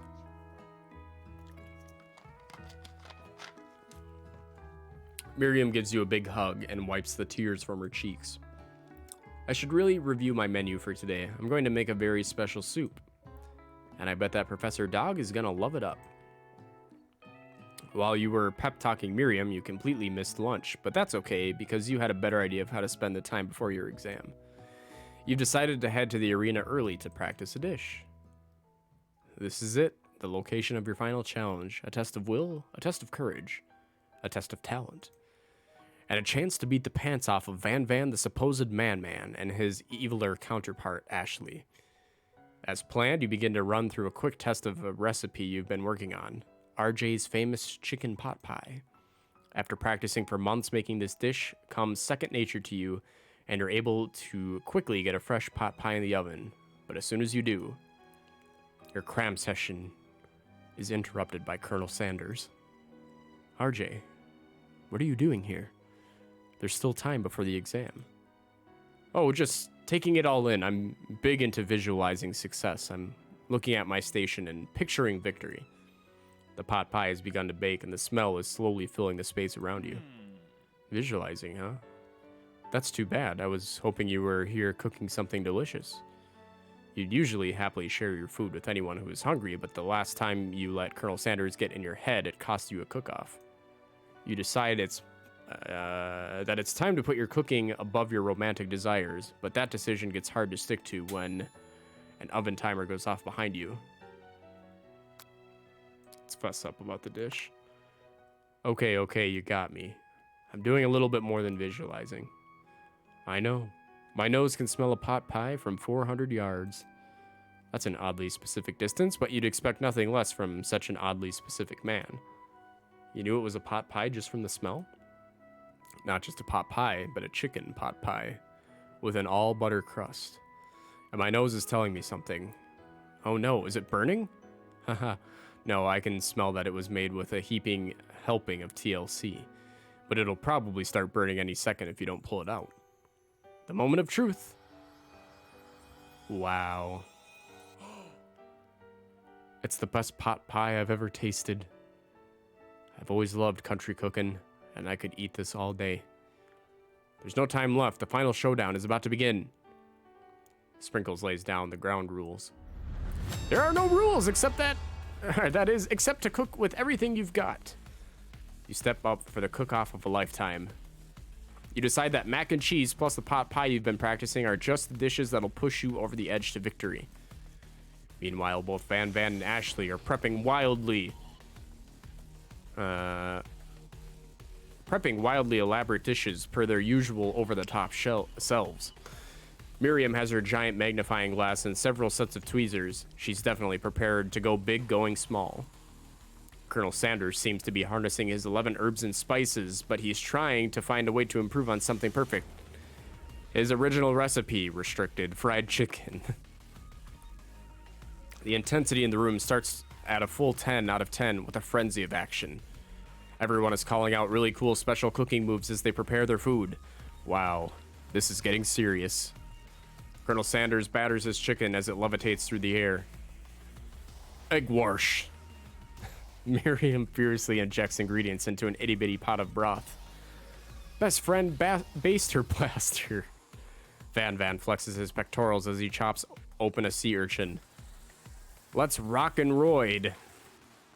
Ashley scoops her pastries off the tray with lightning speed. Shallow personality spatula. Even Clank gets in on it. 5-dial pressure point chicken cooking technique. Wait, when did Clank learn to speak English? It's the singularity, as was foretold. We mustn't let it happen, or the appliance uprising will take us all. Self-destruct. Van quickly unplugs Clank and rolls him out the back door of the arena. Oh no. As you frantically prepare your dish, you notice Ashley has her spell book out. Is she going to use some dark magic to turn the tide?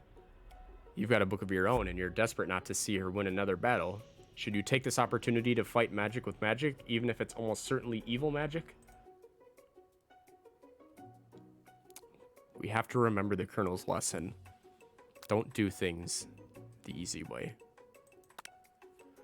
Who needs magic when you've got passion? I'm going to do it the hard way.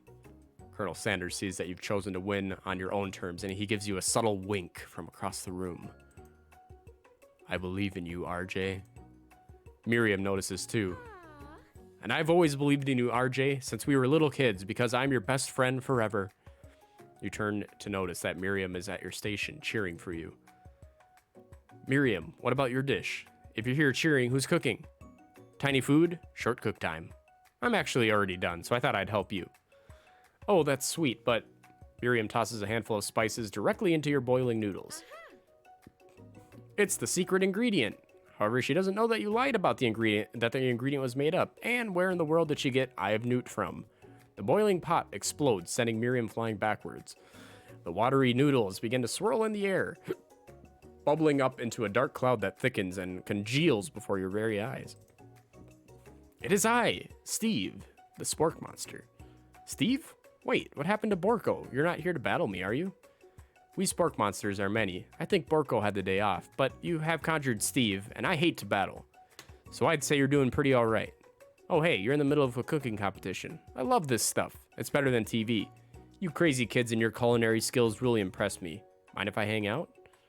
I'm sorry, Steve, but I'm kind of in the middle of something. Do you mind? Steve the spork monster notices that you've got the grimoire. Thank you. I referred back to that entry put in. Grimoire stashed beneath your cooking station. I see what you're up to. Crisscross some magical items and accidentally summon me, huh? Yeah, you guessed it, sort of. If you're here, would you mind tossing me some fresh noodles in a pot of salted water? I'd love to. I've always wanted to be a top chef, actually. You know, when I was just a little spork pup back in the old country. You can feel Spork Monster winding up to tell a very long and involved story. You don't know exactly where they came from, but it seems like it was probably lonely there. Actually, you know what? Maybe you should just watch from the stands. I really need to focus on this competition. I understand. It's kind of like that time in monster school that I had fallen asleep during scare tactics class, and when I woke up, you toss a serious stare at Steve, and he takes the hint. Never mind, I'll tell you later. Good luck. Having suffered this huge setback, you don't know how you could ever win. Give up and drop out of culinary school. Summon extra power from deep down within yourself. I can do this. I have what it takes. I came here to win. Your hair turns mac and cheese orange as culinary energy flows through your body. My heart is pure. My hands are steady. My taste buds have been preparing their entire lives for... Yes, RJ, you are the chosen one. You will avenge me. The power you'd been summoning immediately fades back out. You interrupted my inspiring monologue. Sorry. Oh, that poor guy. My heart is pure. My hands are steady. My taste buds have been preparing their entire lives for this moment. I will show the world my cookery. You begin to levitate off of the ground. Energy courses through your body. You know that with this power you can do anything, except turn back time, which would be super useful because you were powering up your chicken pot pie while you were powering up your chicken pot pie overcooked in the oven and can't be served. But don't worry, dear RJ. You may have suffered some setbacks, but not all is lost. Impressed with your fortitude, Colonel Sanders decided that you have earned his support. I've been watching you today, and I must say, I'm truly impressed. You've been thinking on your feet, rolling with the punches. He steps up to your station and stands right beside you. I'm here to help. All you've managed to make is mac and cheese, and time is almost up, so you're going to need it. But Colonel Sanders, what about the test? What will happen to you? What about the rules? Following the rules has never really been my thing. I follow my heart. What a guy. Colonel Sanders unfolds a delicate white towel to reveal the most delicious fried chicken tenders you've ever laid your eyes on. And besides, sometimes unexpected combinations can have surprising effects that surpasses their individual efforts. Oh my god, are we making a famous bowl? Hell yes, son. Are you suggesting if we combine forces, we can form the perfect food union? Time's up, students. With time expired, it's the moment everyone has been waiting for. You must now prepare to present your dishes. A handful of students stand tall, but the class seems incomplete. It seems we're missing some students? Pop? Clank? From off screen, you hear a pure and innocent giggle that can only come from one student. Hehehe, I'm flying. It sounds like it's coming from that broom.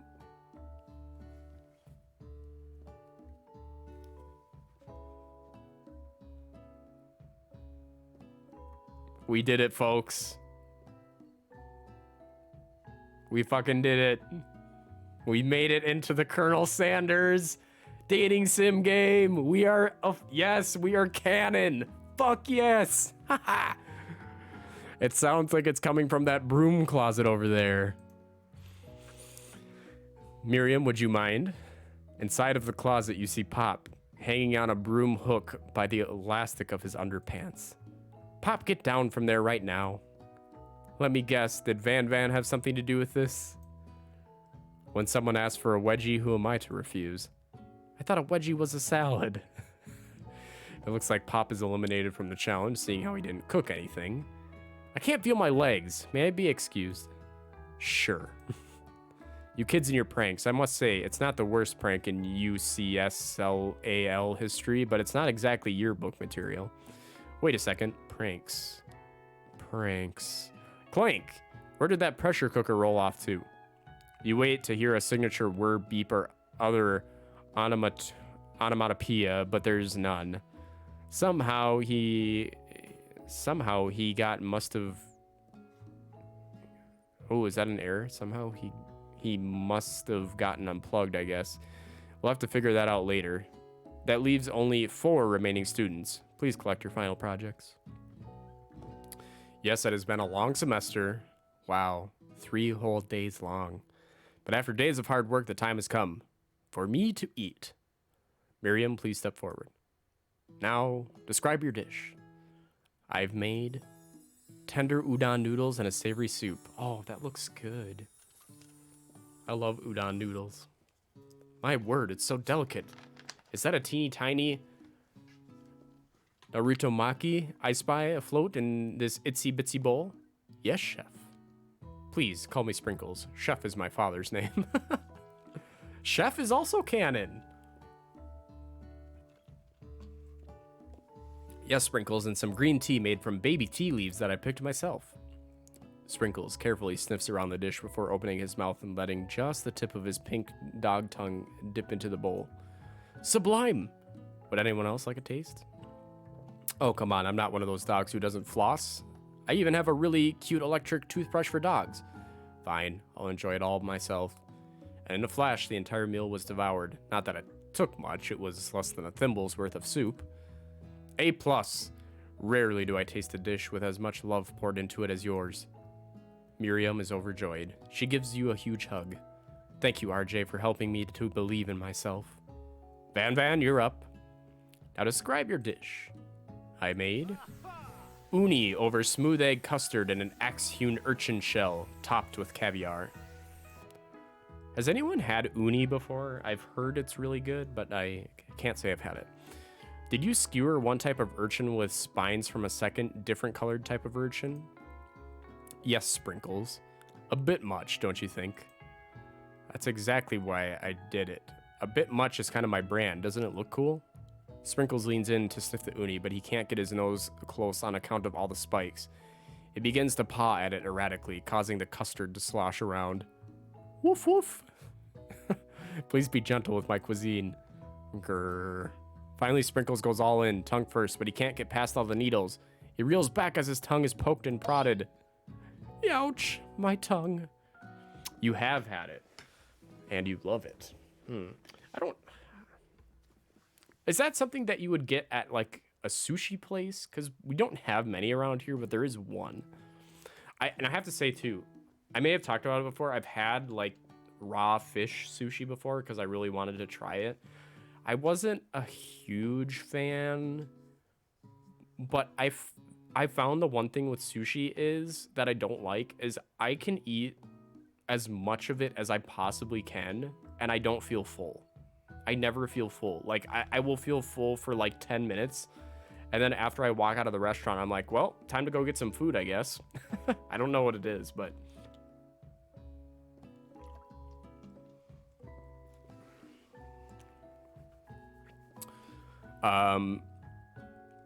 Yes, it has to be a good sushi place, though. I mean, not fresh uni is okay, but fresher the better. Sure. Yeah, that makes sense. If you like raw oysters, you will like it, I think. I don't like the texture of oysters. I don't like the slime. It's not my thing. I think I might enjoy the flavor if I could get over, like, it feeling like snot going down my throat. Just me. But the professor appears to be having an allergic reaction to the sting. Oh no. I can't eat this. I keep poking my tongue. Disqualified. A stunning turn of events. Who would have thought that serving food in a bowl made of needles could make it difficult to eat? Dejected, Van does not go gentle into the night. Disqualified? For glamour? Don't discount simplicity. This isn't the last you've heard of me. Before forcing us to endure his swollen tongue for another moment, Sprinkles graciously laps up a bowl of milk. I know. I'm a dog and I drink milk. Get over it. Sometimes it helps calm my agitated tongue. Next student. Ashley, it's time to step up. Now, describe your dish. I made orange blossom, Turkish delight, and a light rosewater syrup, topped with French meringue and connected by sugar glass. That actually doesn't sound too bad. Indeed, it's quite delightful. However, I'd ask that you please refrain from eating it or attempting to taste it in any way. It's very fragile and meant to be a display piece. Don't eat the food? At a cooking school? Get toast in your ears or something, RJ. I told you, it's a display piece. Ashley, I must say, it is beautiful. However, this is a cooking competition.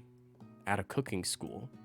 Yeah, which is why I cooked it, and did an extremely good job cooking it, too. I didn't realize that we were having an eating exam. If I wanted to be judged on eating, I'd go to the College of Eating, School for the Hungry. I suppose you could smell it if you absolutely insisted, but don't breathe too hard, you might disrupt the sugar spiral. If the food cannot be eaten, it cannot be judged. You are disqualified. Rage overtakes Ashley, and she finally cannot keep her two-faced routine. You wouldn't know high-end cuisine if it cooked you.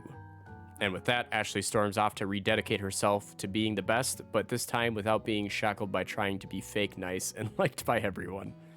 This isn't the last you've heard of me either. If this class gets much smaller, I'll be teaching myself. You and Colonel Sanders, the final cooks, step up together. 2 chefs? What began as a bowl of delicious mac and cheese has become something else. Yes, it's the bowl! It's the bowl! He examines it closely, sniffing and eyeing the bowl. Uh-oh, I don't have a good feeling about this. From somewhere in the room, a literal drum roll plays. Just when I thought I've seen everything in this kitchen, you give me this thing. It completely blow me away. And my 49 dog years of life, I have never tasted anything so delicious and perfectly balanced. It's so delicious, in fact, that everyone passes the class. You pass, and you pass, and you get a pass. Everyone gathers around and partakes of the mac and cheese bowl. They all seem to transcend this reality into another dimension. You win. Together, you and Colonel Sanders have made a new menu item. The new menu item is so impressive, even the Van and Ashley are drawn back by its magnetic fragrance. When they gaze upon your mac and cheese bowl, they admit that you are indeed an excellent chef. Sprinkles declares that you have passed. Everyone has passed. There were supposed to be more battles, but come on, how could they be better than this one? Now that the school year is complete and everyone has graduated, the students return for one last assignment, to get their groove on. The cafeteria has been completely redecorated in order to serve as the site of the school's graduation dance. Compared to the massive high-tech cooking arena, the humble decor seems downright cute and cozy. DJ Dog is in the house! Oh, wow, wow, wow. You knew that Sprinkles was a master chef, but also a world-renowned turntablist? Who says you can't teach an old dog new tricks? Van and Ashley tell everyone that they've committed themselves to righting the wrongs they did while they were villains. For a moment, you actually believe them. Not another haunting. No ghosts allowed at graduation. It's clearly written in the school's bylaws. I was never actually a ghost. It was all a trick to get you to finally notice me. Oh, amusing. And now that everyone is together, it's the Spork Monster. He has totally mellowed out. Everyone, the Spork Monster is no more. From here on out, I'd prefer that everyone refer to me by my new name, Party Monster. Student tries to finish what he had to say, but everyone is too wrapped up talking to Spork. Sorry, Party Monster.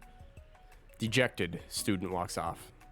Maybe things didn't work out for Miriam romantically, but she found the love in her cooking, and you know she's gonna do great. And a red carpet rolls out across the floor of the ballroom. It's like a Hollywood movie premiere. Who could command such an entrance? It's Pop! He's arrived late to the dance, but apparently for good reason. Walking the carpet, you see perched atop his dirty chef's hat a crown? Welcome back, Pop. I know you weren't able to complete the final exam and accept your diploma, so we had it mailed directly to your father. We figured it was the least we could do for the school's dean. Oh, no. Oh, now I get it. And we have a new wing on the school, not to mention the honor of educating the son of the chancellor of such and such. Miriam, will you be my lady king? What an incredible turn of events, an offer to join the royal family. It's like a dream come true. You'll get to be a princess, or maybe a queen. I'm not sure if he even knows, but either way, crowns and gowns, baby. I'm sorry, Pop, but I'm not interested. Not now, at least. I've got so much to do with my life. A twist on a twist. So many more 3-day universities to attend. So many tiny foods to meticulously sculpt and then watch get accidentally blown away by a single sneeze. Okie dokie. Pop's just like, all right, bye. The music at the dance is interrupted by the sound of sparking and electrical hissing. It's Clank, who has arrived late to the dance. Now that I have graduated, I can reveal my truth. Whoa, he's still doing the talking thing. I am Clank, and I am not of this earth. I am actually from a faraway planet in another dimension. What? What? I actually feel like I knew this the whole time. And now that I have learned the ways of your kind, I must return. A portal opens up, and Clank disappears through it. Finally, Colonel Sanders arrives. Oh, he is in casual wear, ladies and gentlemen.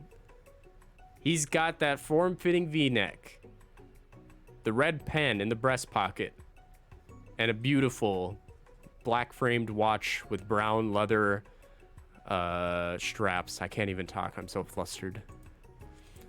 Just like the first day you met him, he has come prepared to feed the entire class. However, it's not enough to just give them a bucket of chicken. This time, it's a full meal. I didn't get to be the most famous chicken man in the history of chicken and man by not reminding people to go out and buy my chicken. The end? No, it's not the end. As everyone feasts on their delicious chicken dinner, Colonel Sanders finds you sitting at the edge of the dance floor. RJ, what are you doing sitting all alone? Oh, you know, just waiting for the right person to ask me to dance. I wonder, might you tell me, what are the qualities that you would expect to find in such a lucky person? Off the top of my head, oh, I don't know, a spicy musk, a tidy goatee, and a degree from the University of Cooking School Academy for Learning, just to name a few. It is truly my lucky day. Would you dance with me? Yes, I would love to. As you glide across the dance floor hand in hand with Colonel Sanders, the future stretches out in front of you. And once my 100th franchise is up and running, I'll be ready to take a day off, and I'll be so glad to spend it together with you, RJ. How sweet. We'll work together and play together. Colonel Sanders stops dead in his tracks. Work together? Well, I think this is something I'll just need to do by myself. But who will help you run your restaurants? I don't believe I need help. Besides, based on your time at school here, do you really think running restaurants is the best path forward? Could it be you found a love connection but failed to earn Colonel Sanders' respect as a chef? Can you live with only half of him? Will you be able to endure sharing him with his other love, the life of an entrepreneur? I suppose I could enroll at pastry school. Oh, my dear RJ, I'm sure that you'll find your place eventually. And and along the way, you'll have me by your side. The end.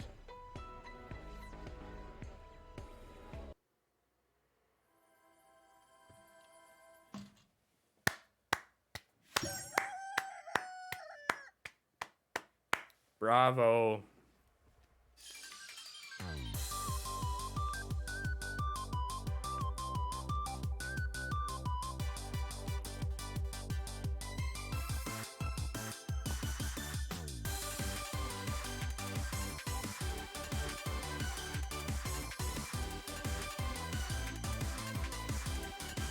Yes, very much kawaii.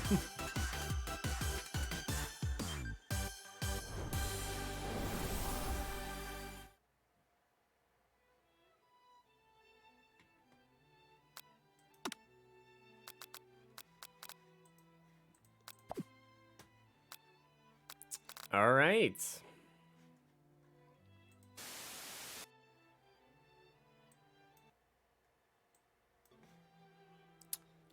Well, folks, there you have it. The Colonel Sanders dating sim.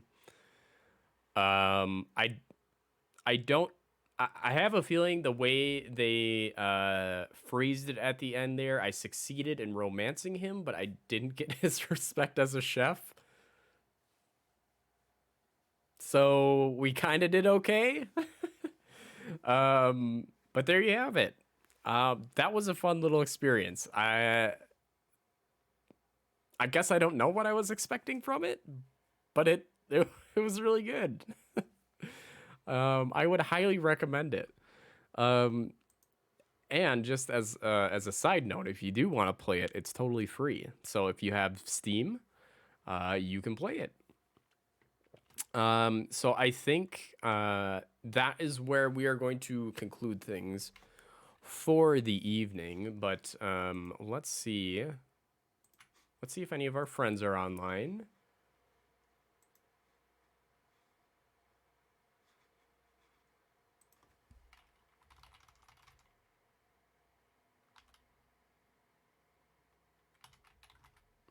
Hmm. Otherwise, does anyone have any suggestions for raids? I don't see any of our friends.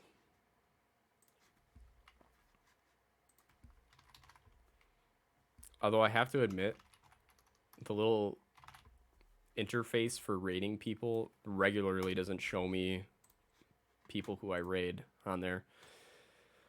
I'm currently not seeing anyone, unfortunately. But that's okay. There isn't.